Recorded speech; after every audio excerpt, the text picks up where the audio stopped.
And she just has always been, she epitomized the type of journalism that so many of us Black journalists have gotten into the field to do. So I'm really looking forward to having the conversation with you. I also just want to thank the Chicago Public Library for hosting this conversation. Public libraries saved my life. Like,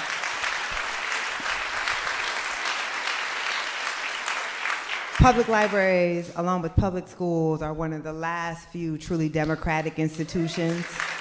They are so important. My public library in my hometown was about 6 blocks from my house. I used to walk there by myself. I checked out records. I checked out books. I was in the corner reading The Joy of Sex when I wasn't supposed to. I learned, listen, most things about life I learned at a public library. They're just a space where we are all welcome. And so it's always really important to me when I'm able to have an event in a public library, because there's no barrier to entry.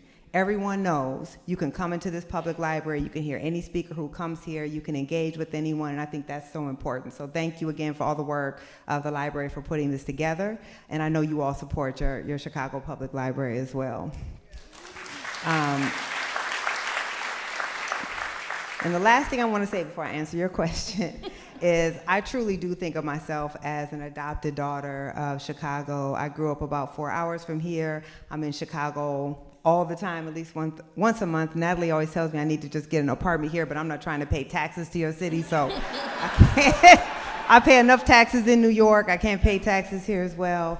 But I love this city. The city has such an important history. It, of course, was the final chosen city of my spiritual godmother, Ida B. Wells. I know Michelle. I don't know where you are, Michelle. Michelle Duster is right here in the front row. It's just such an important city for our culture. We also know Chicago was the first city to adopt the 1619 Project as curriculum for its schools in the entire country.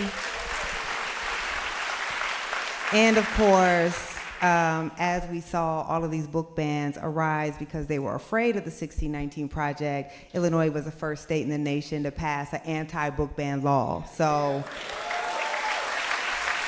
this is the right place at the right time to have this conversation. And now to the question about Lerone Bennett. So without Lerone Bennett, there would be no 1619 Project, period. Lerone Bennett, I first was introduced to Lerone Bennett as a 15-year-old high school student who was taking a one-semester African American Studies elective at my public high school. Now, as we know, Black Studies is elective. You can choose to take it or not. I chose to take it. It changed my life, and I started learning more about Black history and Black people in this one semester than I had learned my entire life. So I would ask my teacher, a Black man named Mr. Ray Dowell, to give me books to read on my own outside of that class. And one of the first books he put in my hand was Before the Mayflower by Lerone. Danilo? Sorry, this is my student from Howard. Stand up, Danilo. You know? Future journalist one day, he took me, he was intrepid enough to take my class twice. If y'all have not listened to the 1619, the College Edition podcast on Spotify, Danilo was a host of the 3rd episode. And listen, one day y'all gonna be reading about this young man. I'm so happy to see you. Wait, you texted me, didn't you? Are you here with your grandmother? Hey, Grandma. I read the text, I just don't always respond to them, my bad. Anyway, if it weren't for my teacher putting this book by Lerone Bennett in my hands, and I think it was about on page 34, 35, 36, that he talked about this ship called the White Lion in 1619.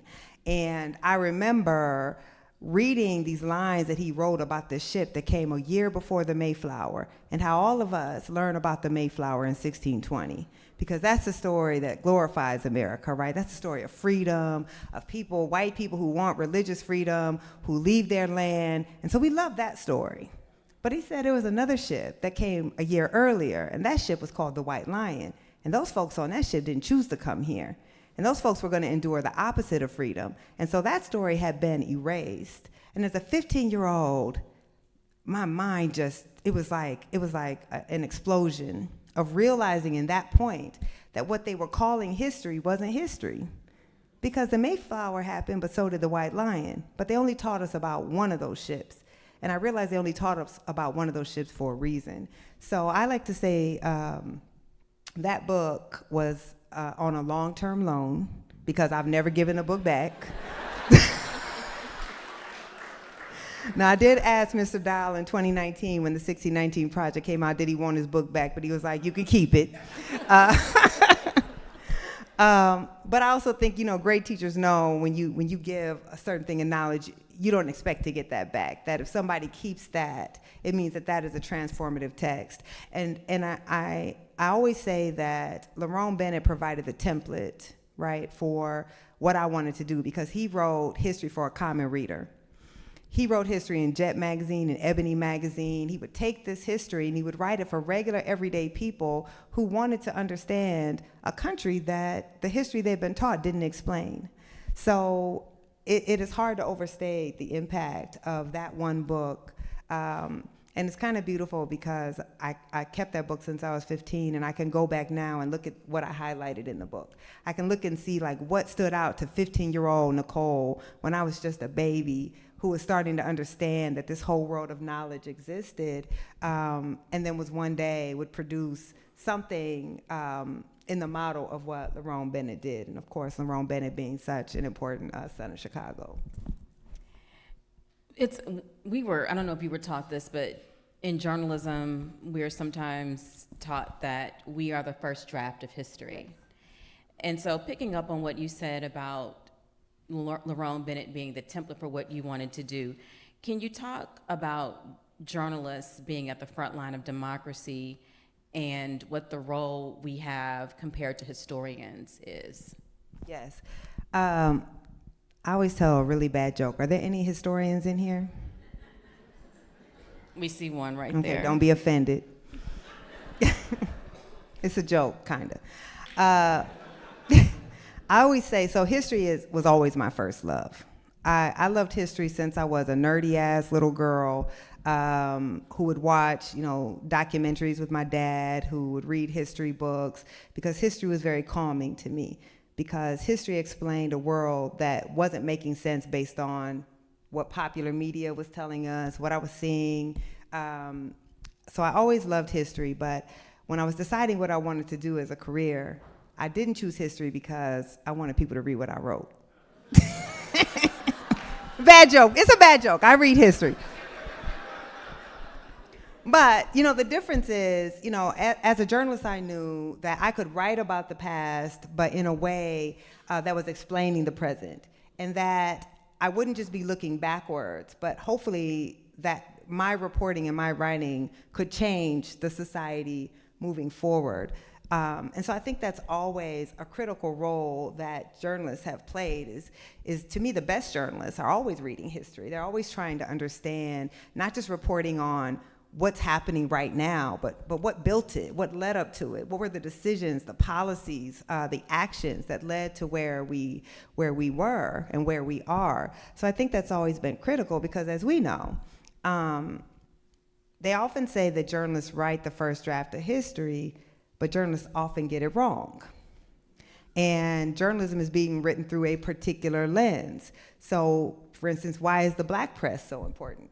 Because the black press was providing a counter narrative to the mainstream press, which was not writing about the failures of American democracy, right? Mainstream press was often carrying water for empire, ignoring that while we were being this alleged great democratizing force abroad, that we were violently suppressing democracy at home. Well, the black press could not look at the United States through rose-tinted glasses. So I think at our highest calling, we are the first draft of history, but I also think what the black press and the press of other marginalized groups have shown is that record, that first draft of history, has often been incomplete. And frankly, it has often been wrong. And it has often simply reified power instead of actually telling the truth. So that's why, to me, it's important to not just study the mainstream press. I mean, look at how mainstream, which we mean by is white, right? The white media covered lynchings. Or how did the white media cover World War II? Well, while they were talking about America as the great democratizing force, the Pittsburgh Courier was saying, we're fighting the double V for victory. Victory at home, and then we had to fight fascism. If we're black, we had to fight, right, victory abroad and fascism at home. So I think we always have to be both understanding that we have a tremendous responsibility as journalists, that we are not only helping explain what's happening in our society now, but we're creating the record for future generations, but also realizing that we fail all the time. And that when people look back, what often journalism reflects is power, not truth. So think about your own daily newspapers and think about what gets on the front page on any given day. Is that reflective of the communities you live in? Is that reflective of the realities, or is it reflective of power? Does it even look like the people in Chicago, or does it look like who holds power? So even when we think about the role of the press, which is to report on the entire country, it seldom does so successfully. And that's why I think having an alternative press, like, of course, in Chicago, the Chicago Defender, or the newspapers that Ida B. Wells started, or other marginalized groups, is always critical, because that's the only way that we start to get the full story and the full record. It's almost like any other archives. If you go in any archives, they are not complete, because archives as well tend to reflect wealth and power, right? Who keeps the records? Whose records do we want to keep? Who has access to those records? So I think I'm always thinking about those things. And are we really writing the first draft of history, or are we writing the draft of power? I want to go back to the Sunday in August 2019, where maybe many people in this room were searching high and low for a hard copy of the New York Times to get the Sunday magazine. What did that feel like for you to know it was running out, and that this was not something that people wanted to read digitally? They wanted to hold it in their hands. Yeah, so it's crazy that it's been 5 years for one. As you know, as a journalist, you hope you put something in the world and people pay attention to it for 3 days. So the fact that, I couldn't sleep the night before it published. I had somehow convinced the New York Times, to create the blackest shit that it ever did. And literally, gotten all these resources, and who got the Freedom School? What? Y'all are out here some plans. Look, he got the 1619 Freedom School shirt on. Stand up.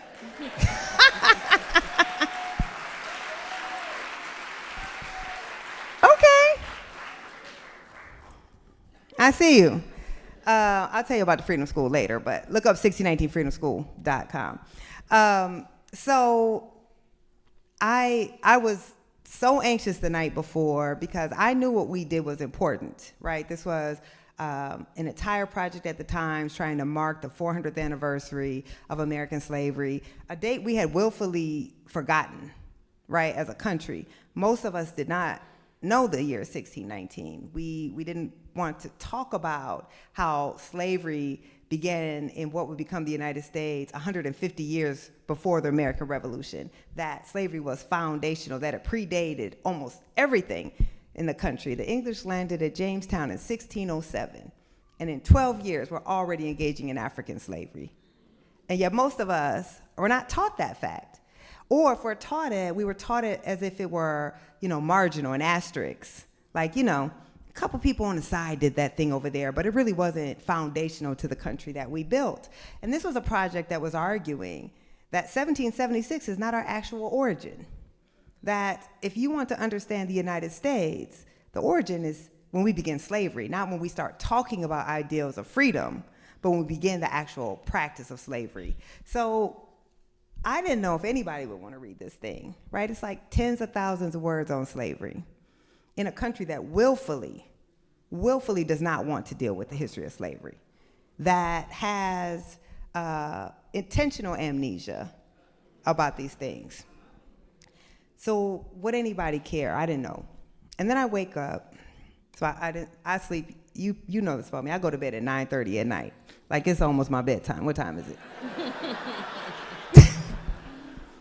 I'm not playing. My daughter puts me to sleep at night, right? I don't play about my sleep, but that night I could not sleep. And I wake up and I start seeing, and some of these posts were coming out of Chicago, people who are saying, I had to go to 3 Starbucks. That's when Starbucks used to sell the New York Times. I don't know why they stopped, but they don't. And they were like, I went to three different stores trying to get a copy of the 1619 Project. Or if you subscribe to the Times, you know, the Sunday magazine, which is what the project was in the Sunday magazine, comes in the Sunday paper. So people would say, I went out on my step and they stole the magazine but left the paper. And I was like, that is fucking amazing. Like, if you're gonna steal anything, steal some knowledge. I'm not even mad. I'm not even mad at that, right? And that's when I realized, like, there was a thirst for this. Like, and it wasn't just black folks, right? And folks were like posting pictures of them holding a magazine and saying, I'm gonna keep this for my children. I wanna pass this on.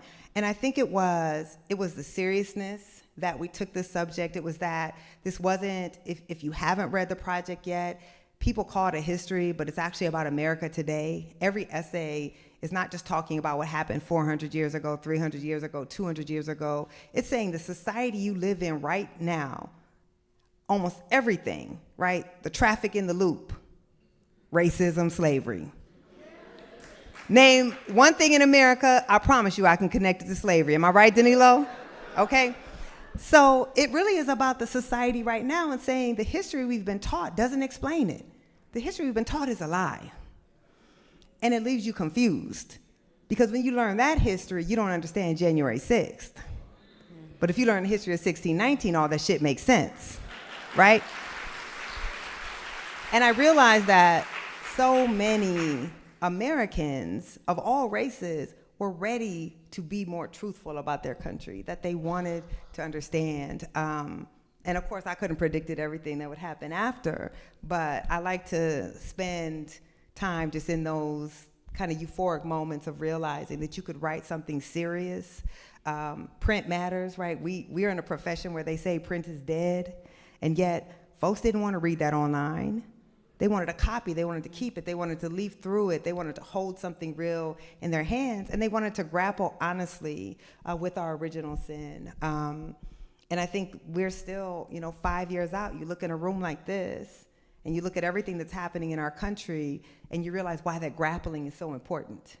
And that as we have, white nationalists, 34 times convicted felon who might be the president of the United States, we need to be reminded that there are a lot of us who don't believe in that shit, right? So who are willing to grapple honestly with the country that we are and not be the country of that political party. And I say that political party not in a partisan way, but when one political party is making it clear they don't believe in democracy anymore, that's 1776, that's 1619, and that's having to understand the whole story. A lot of people assume that you had to convince the New York Times to do this project. You did not. But you had to raise money for it because the advertisers weren't so sure about it. What was the funding model? I did a lot of begging. No. It's interesting because we're back in that cycle again, right? So we had this, when I pitched the 1619 Project, I did not. Natalie is right. It didn't take any work to convince the New York Times, even though it was unlike anything the Times had ever done. To this day, the Times has never done a single project that big that was an entire magazine issue, a broadsheet, podcast, events. But I worked for people who trusted my ability to have a big idea and bring it home.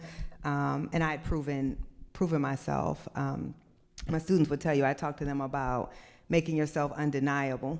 And I had done my best to do that, though we also know they'll still deny you, but put yourself in a position to make it challenging to deny you. So I didn't have a problem with the New York Times, but we certainly, yes, we had problem selling ads in the magazine because a lot of advertisers were afraid. They were afraid of the subject matter, they were afraid of how seriously we're taking the issue, and mostly that we were not just talking about a past, but we were indicting systems of capitalism, democracy, healthcare in the United States today.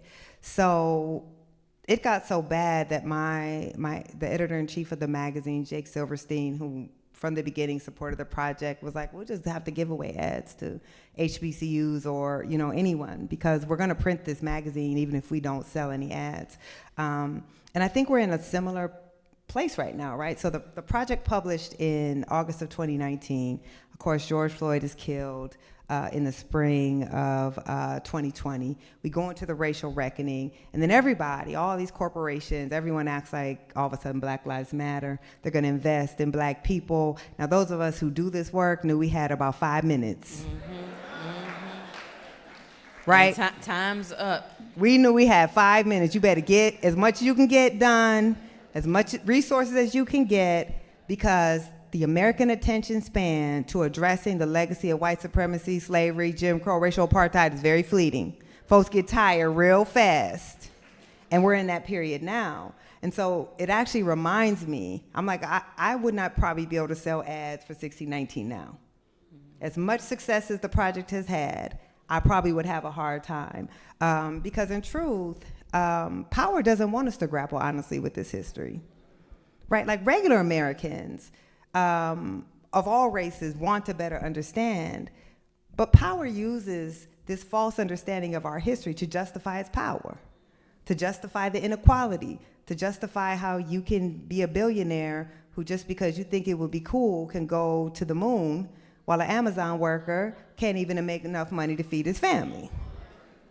So why would power want that exposed?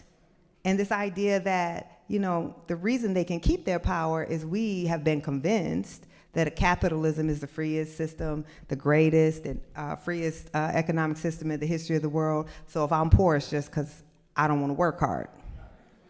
Not that there's an entire system set up to keep me that way. So I think the struggles that we had in 2019 are the struggles that we have now. So you rattled off some of the things that have happened since 2019, but we had the pandemic, January 6th, George Floyd, book bans, backlash on DEI, attacks on critical race theory. And a lot of these are connected to 1619. Sorry, y'all. Yeah. When did it first bubble up for you that this backlash was, well, I never asked you, did anyone ever,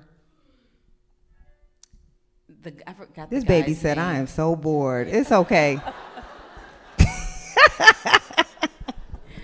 I will be bored with listening to me too. It's okay. When did the attack start on the project and you personally? You want me to cuss more? I can cuss more if that helps, but I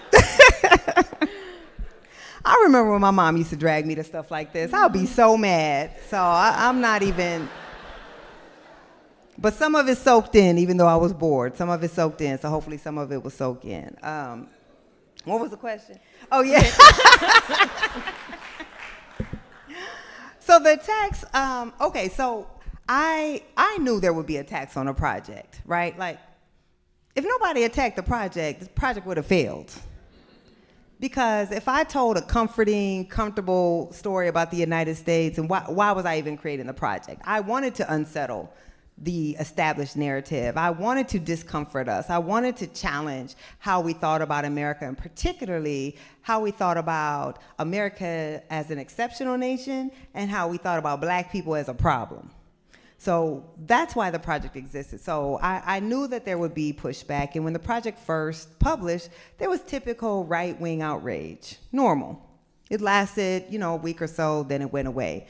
But then things changed, it was about 5 months after the project came out. And that's when it became clear that public schools were starting to adopt the project, that children were starting to learn the project. And at this point, but the Pulitzer Center had yes. also come in and said, we're going to help with curriculum? Yes, so the Pulitzer Center, which regularly converts journalism into classroom lessons, into curricula, create a curricula around the 1619 Project. And like I said, the Chicago Public Schools adopted it, Newark, Buffalo.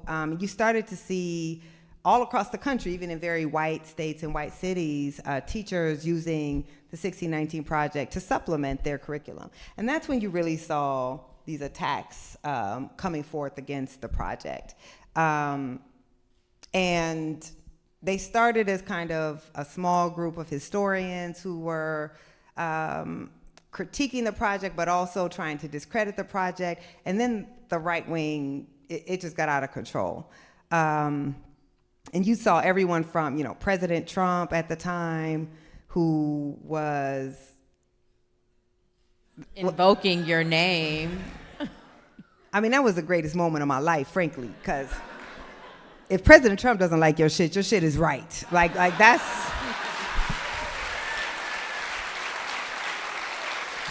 First of all, we all know that man didn't read not 2 words out of the 1619 Project, okay? But you did see, you saw a very organized effort to discredit the project. So 2 sitting senators, Mitch McConnell and Tom Cotton, introduced the Saving America History Act, which was directly targeting the 1619 Project. My favorite part of that act is it said that the 1619 Project was going to destroy the very fiber of the country. Thank you. And I said, damn, I am a bad bitch. Like,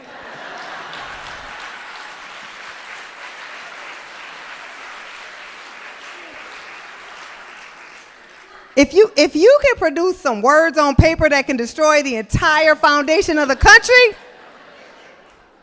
your country was fucked up in the first place. So, sorry, children. See, it's getting fun now, right? No? Okay. All right. He's waving. Right. So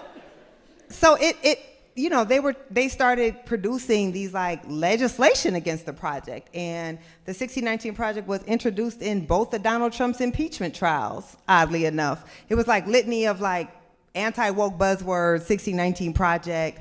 Mike Pompeo, who was the Secretary of State, was tweeting against the project, like, you're supposed to literally be out here in the world, helping American interests, but you're tweeting against the work of American journalism. Like, it got really crazy.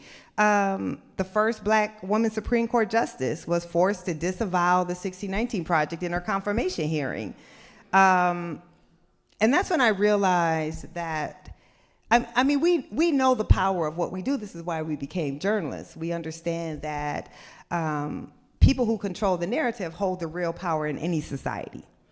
That if you want a policy enacted, if you want a law changed, it is the narrative. It's not the data, the facts, the peer-reviewed research. None of that matters.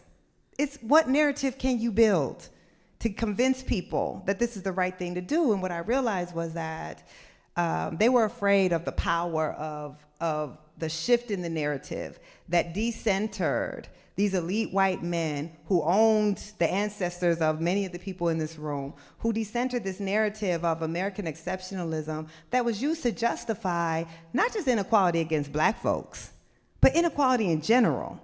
Like, think about how we are exceptional as a nation, like in real ways. Like, not the fake mythology of American exceptionalism, but the fact that we're the most carceral nation in the world. That's exceptional, right? The fact that we have the highest rate of child poverty in the industrialized world, wealthiest country, and that children don't have food, right? We have the highest income inequality. We have the highest infant mortality rate, not just amongst Black women, but white women in America die at the highest rates in childbirth of white women in the world. So think of all these ways that our nation is exceptional and not ways that we should be proud. And does the history of 1776 explain that? Or does a history of a country that is so afraid of Black people getting anything that they'll let white people die too? That's our country, right? It's more poor white people than black people. It's more white people without health insurance than black people. Everything that black people suffer, there's more white people numerically suffering from that. And we are willing to let a whole bunch of white people suffer in this country because we can't get over slavery. So understanding that history, understanding going back to the Bacon Rebellion, where indentured white servants, who also were unfree laborers, they weren't enslaved, but they were unfree laborers, joined with enslaved Africans and said, we're gonna rise up against the people who are oppressing us, which are elite white people. And elite white people said, oh, hell no, that can't stand. So we're gonna give poor white people something that money can't buy, which is whiteness. And if you understand that, if you understand that whiteness is not about having ancestry to Europe, it's okay to be like, I'm Irish, I'm Italian, I'm French, I'm proud of that, but whiteness is made up. Whiteness is made up in order to order our economic, political, and social relations to keep an elite that actually oppresses most of us. So you have a story that's saying, this is the red pill in the matrix, y'all. Now, y'all young people, there's a few of y'all in here, right? May not have seen the good matrix, not the new matrix that came out, but the good one, right?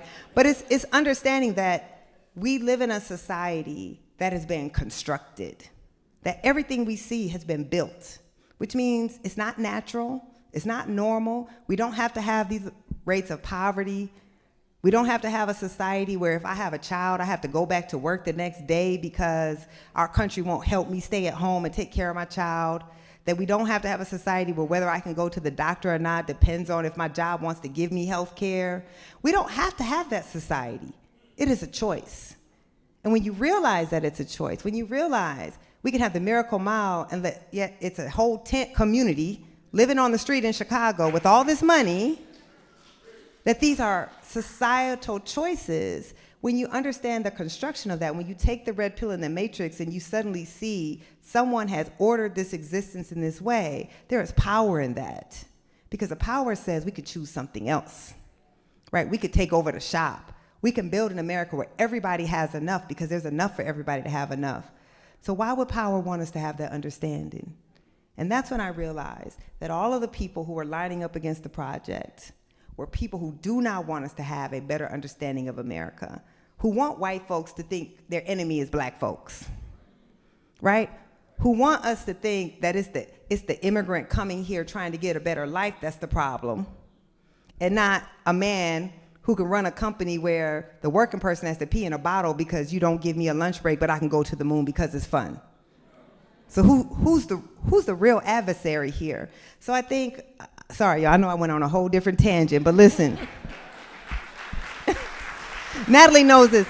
Natalie knows she could ask me one question and I would talk for a whole hour, right? And let her but listen, y'all, I'm serious about this. This I wrote about, you know this, for 20 years. I've been a journalist for more than 20 years. I've written about racism and inequality my entire career. If you follow my work before 1619, you know I mostly wrote about housing segregation and school segregation. I never had power, white power, line up against me in this way until I wrote about our past, until I wrote about our memory, till I said we need to remember this country differently because the memory they've given us is a lie. And the memory they've given us allows us to accept the inequality that we see. That's what all of white power aligned against me. Not on all my other work where I'm like every day saying these are the policies you're enacting that are segregating us, that are incarcerating us. It was when I said we need to remember this country in a different way because if you do, you'll choose a different policy that you saw this. And I'm gonna tell you that the moment of absolute clarity for me was during the pandemic. So let's go back. Let's remember the early days of the pandemic. I know it's traumatizing. I do need some bourbon up here, but all I have is water. So before the racial data came out, right, when we didn't really know who was dying of the pandemic, and the myth of the pandemic, what we thought it then was it was elderly white people were the main people dying of the pandemic. And so for that brief moment, we had this common good, right? Like we are gonna shut down the schools, we're gonna shut down the businesses because we all have to pull in together for the collective. We have to sacrifice, mutual sacrifice for each other. You remember those days? They didn't last that long. But those of us who cover race were like, we need the race data because I promise you, if anything is hurting white people, it's killing us. We know that. We need the race data, but we were afraid of the race data because we also knew once the race data came out, that collective desire to self-sacrifice for the common good would dissipate. And that's exactly what happened, right? So as soon as the race data came out and they started realizing black folks were dying because black people, because of racism, undergo what's called weathering, which means we age earlier, our bodies age earlier, so things that were killing elderly white people were killing black people who were not elderly. As soon as we saw that black folks were dying at a disproportionate rate, what you saw was people saying, we gotta open up the businesses. Making me wear a mask is just like slavery, right? And all of a sudden, we didn't wanna self-sacrifice when we thought who we were sacrificing for was black folks. And all of a sudden they said, black people are dying because y'all are fat. Black people are dying because y'all don't want to take care of yourselves. It's not COVID, it's your fault. It's your own pathology, right? But we also think about when we shut down everything, we suddenly collectively got the will to take care of all Americans. When white Americans were living in an experience of black folks. So look at the unemployment rate of white folks in America during the pandemic. It was the normal unemployment rate for black folks. But when most white Americans were experiencing that, then we had the collective will to take care of us. So for this brief period, you remember we printed $3 trillion overnight? Do y'all remember when we printed $3 trillion overnight? What do? We paid people's rent. So all of a sudden, we could have universal housing. We could say you can't evict somebody just because they're poor. Healthcare, anybody who wanted that COVID shot could show up and get that COVID shot. You didn't have to show no ID, no health insurance, anything, right? We could deliver that. And we delivered universal basic income. People got paid to stay at home and not work. My cousin Shamir, if you watch the documentary, the capitalism episode, started working at 15 years old, never made more than $15 an hour her entire life until COVID. When she got laid off from her job from COVID and the government started sending her a check, she made the most money she ever made in her life to stay home. But what that told us is we could do all these things. We could take care of every American. We can make sure every American has a house, health care, and income if we choose. But we choose not to. So what happens after that is we have to begin with this racial polarization, right? Because our memory is, oh, we could take care of us. We don't have to have homelessness and poverty and the inability to get health care. So then we have to go into the racial divide. Because now we have to erase, it's like that, y'all watch Men in Black? The wand in America is racism. So once you start talking about black folks asking for too much, DEI, CRT, they telling little white Johnny that he's the oppressor in the classroom even though the teacher is white. Once you say that, you can erase our collective memory of the time where we took care of all American citizens and had the money to do so. And then you just pit us back against each other. And you start banning books and talking about trans people are the problem. Don't worry about the fact that you're about to get evicted. Worry about this trans child in your kid's classroom. Or what pronouns somebody's going to use. Or are they reading a book about black history that actually happened? So, I don't even know where I'm going with this, but what I'm saying...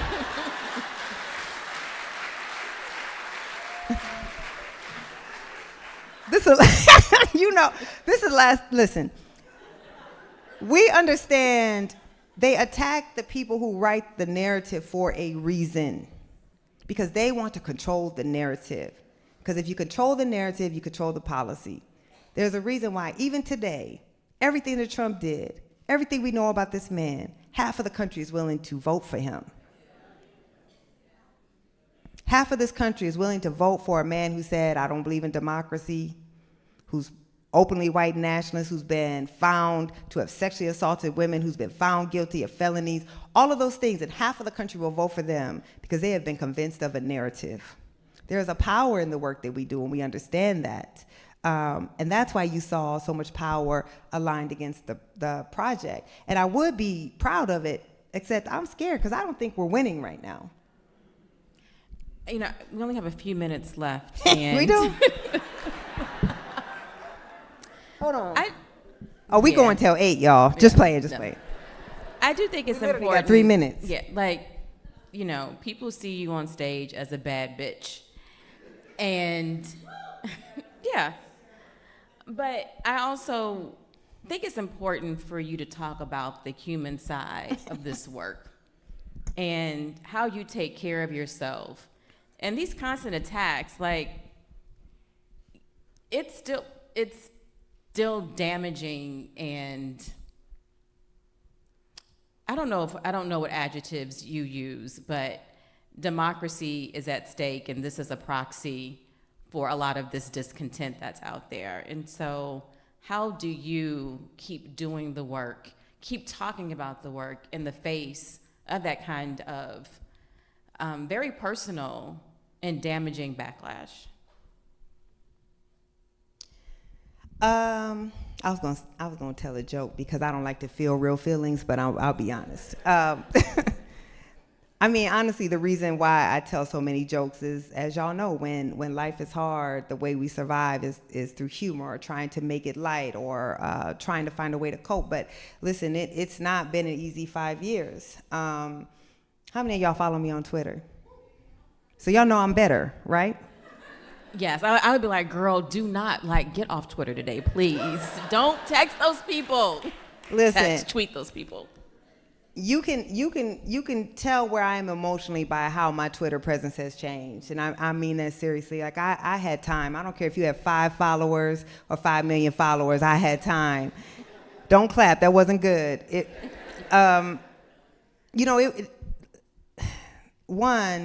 This work is. It is my mission, right? Like I don't do this just because I think it's interesting. I do this because I have a debt to repay. I have a debt to repay to our collective ancestors. I have a debt to repay to my direct ancestors. I have this amazing platform that I have to do something important with. So I'm not just writing to write. So when people attacked it, and when I didn't care so much about them attacking me, but when they tried to discredit the work, I took it so personal. I felt like I had to be out there street fighting. Like I had to fight anybody who was going to try to discredit the history and the struggle of our ancestors. But there is a cost for that. And if you watch the documentary, you could see the cost. You could look at me on the documentary. Like, I think I've said this to you before, like it's painful for me to watch the documentary because I look at myself and I see how unhealthy I am.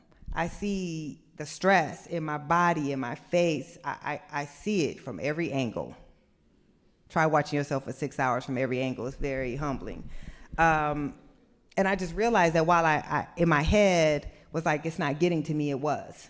And so I really had to realize, and it's our mutual friend, Ta-Nehisi, who he told me two things that really changed my perspective. He said, "You don't look good," which then I said some words back that I won't repeat. But he was like, "You're gonna let these people kill you." He said, you're out here saying that you are doing this work on behalf of your people, but you are going to let them kill you, and then you are going to deprive your people of the work that you say you're here to do. And then he told me the other thing, and he said, you have won. Like, the fact that all these people keep coming at you, that means you've won. They're not coming at you because you haven't had impact, because people don't care about your work. And the only person who can discredit your work at this point is you. And when he said that, I was like, I'm gonna talk to you later. And then I went home and I thought about it, and I was like, he's right. And once those things sunk in for me, I realized that all the attacks of everything coming against you, that you don't see that type of power aligned against you because nobody cares about the work, because the work isn't meaningful, because people aren't starting to make connections. If that wasn't happening, they wouldn't care. So I really had to make that assessment and then determine for myself that I'm not going to let these folks kill me. Because you know this, if y'all study history at all, a lot of our activists, a lot of our great writers, they don't live long lives. They give their whole lives and bodies to the struggle, and they don't live to be old. And I have a lot more work to do, and I owe it. I talk about my grandmother, Arlena Tillman, born on a cotton plantation. My father born on a cotton plantation. My grandmother died when I was in high school, a double diabetic amputee My father died when he was 62 years old. He wasn't even old enough to get Social Security, right, that he had paid in his entire life. Like, America kills black people. It might not kill you in the traditional way, but it kills black people. And I had to determine that this country and this work would not kill me. And then I also just realized, like, it's never, y'all, I'm like so tremendously blessed. When I think about my grandmother with her 4th grade education, right, who picked cotton until she was a grown woman, who got on that Illinois Central line, and unfortunately didn't get off in Chicago but kept going to Waterloo. Love that woman to death, but I'll never understand that decision. Right? And who cleaned, the best job she ever had was a janitor at the courthouse. And I think about every ambition, hope, dream this black woman born in 1926 had to bury because she was born in a country where black women couldn't have those dreams and ambitions. But she produced me. And I've been able to live beyond anything, and I get paid to tell our stories. I read books, I talk to people, and I write, and I try to change how we understand America. And when I realized, like, what a tremendous blessing that is, what can these folks do to me? What do they know about what we come from?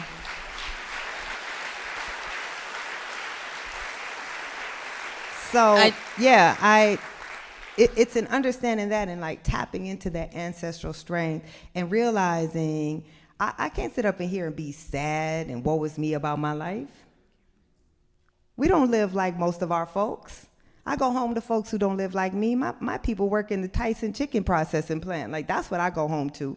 So I'm so tremendously blessed. And when I realize these folks are scared, and they can't write a better narrative, they can't tell their story, and they damn sure can't compete with me, so they have to try to discredit me. And then I realize I'm amazing, and I only drink bourbon once a week now.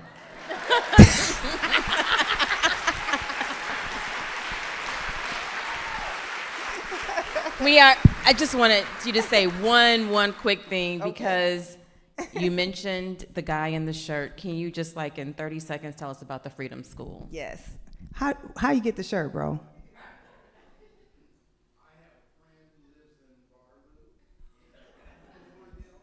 Huh?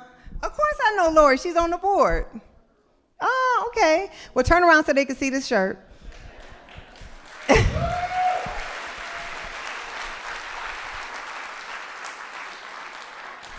So in 30 seconds, though technically they can't pull me off the stage, I'm the star of the show, but 30 seconds.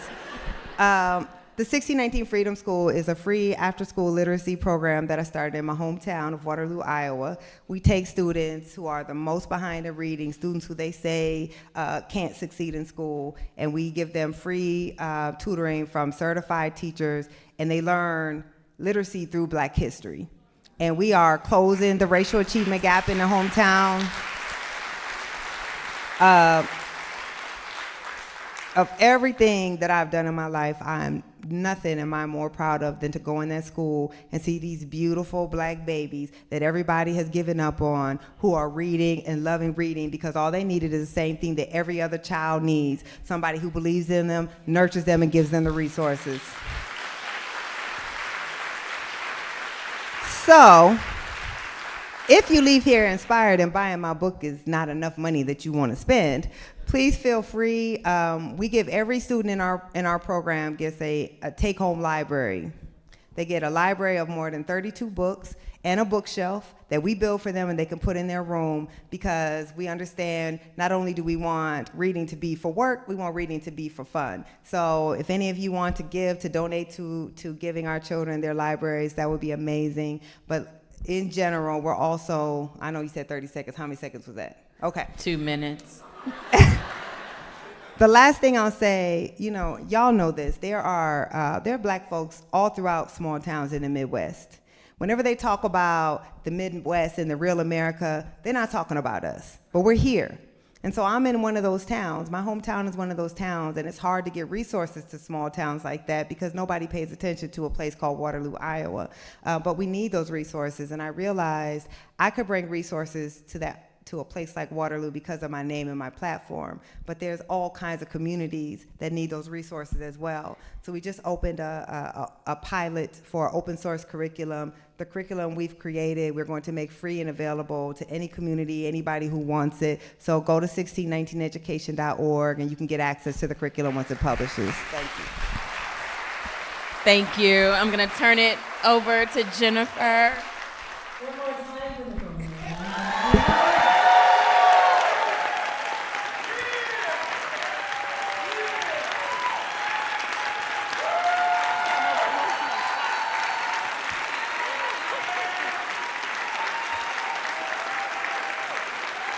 Thank you all so much for being here tonight. I've been told the bookstore has sold out of books, which is a problem that nobody wanted, so thank you all. I want to remind